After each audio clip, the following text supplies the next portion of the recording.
Marta Rún Amsasdóttir heiti ég og nemandi hér við Bifröst í miðlun og almannatengslum.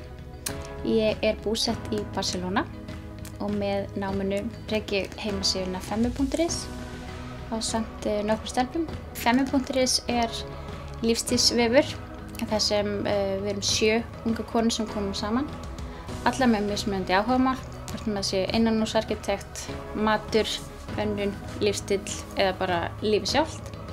Og þar skrifum við í rauninni það sem okkur dettur í hug og áhugasvið okkar. Og þar myndast samstöður við fyrirtæki, kynningar, auglýsingar og það rauninni svolítið þar sem námið mitt sem ég að læra hér í Bifröst tengist svolítið síðunni á ákveðinn hátt. Þá erum við svolítið að læra að koma vöru og fólki og hugmyndum á framfæri.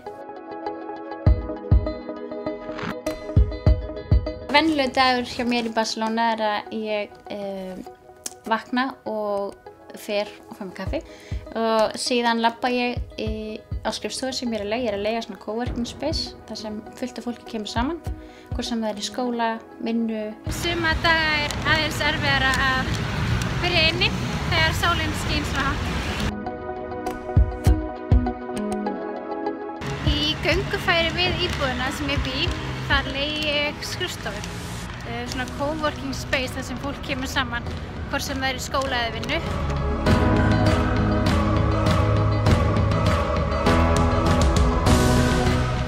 Það ótrúlega hentugt að finna einhverja svona aðstöðu til að skipuleggja sig því það takmarkað hvað maður nennir að læra mikið á kaffihúsum.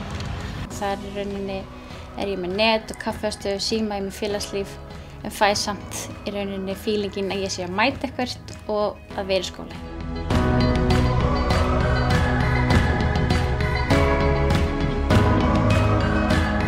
Þetta líka eina af ástæðan af hverju ég valdi Bifröst var að því að fjarnámið svo gott.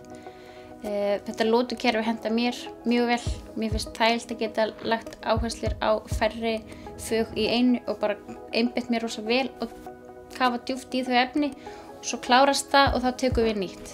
Fjarnámið bara fullkomið fyrir mig sem að því ég bý erlendis. Þetta meira krefjandi en á sama tíma þá rosalega skemmtilegt að komast á vinnuhelgar og að kynnast fólkinu sem þú ert reglulega í samskiptum við á netinu og Facebook að tala um kennarana, hitta kennarana bak við alla þessa fyrirlestra sem þú ert að hlusta á allan daginn.